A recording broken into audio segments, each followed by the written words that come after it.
For years, many Christian villages in Syria's Idlib countryside were silent. Families had left behind their homes, churches, land, and memories, forced out by war, insecurity, and the presence of armed groups. Now, after years away, some of them are beginning to return. In the village of Ghassaniya, Christian residents came back after nearly 13 years of forced absence. The return followed effort by the church and local developments that allowed homes and properties to be handed back to their owners. But coming home has not been easy. Many houses were damaged or looted. Some buildings were affected by years of conflict, airstrikes, and the 2023 earthquake. So far, only a small number of families have returned, while others are waiting for basic support before they can settle again. Still, the first return has changed the mood.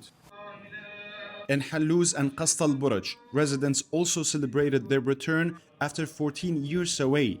They gathered near damaged churches, carrying crosses and icons, praying and singing in places that have been empty for years.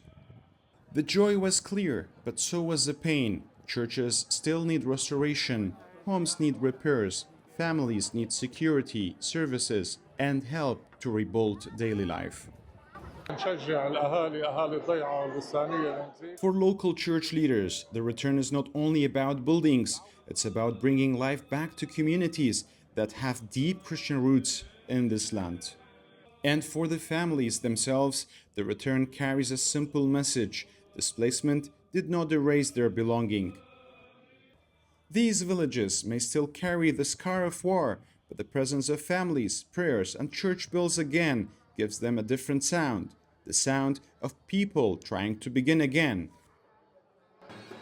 The road ahead remains fragile. A full return will take time, support, and stability. But for Christians in Ghassaniya, Halluz, and Qast al-Burj, even these first steps matter. For Syria's displaced Christian families, returning home is not only about going back to villages, it's about rebuilding faith, memory, and presence. For EWTN News, this is Rody Sher.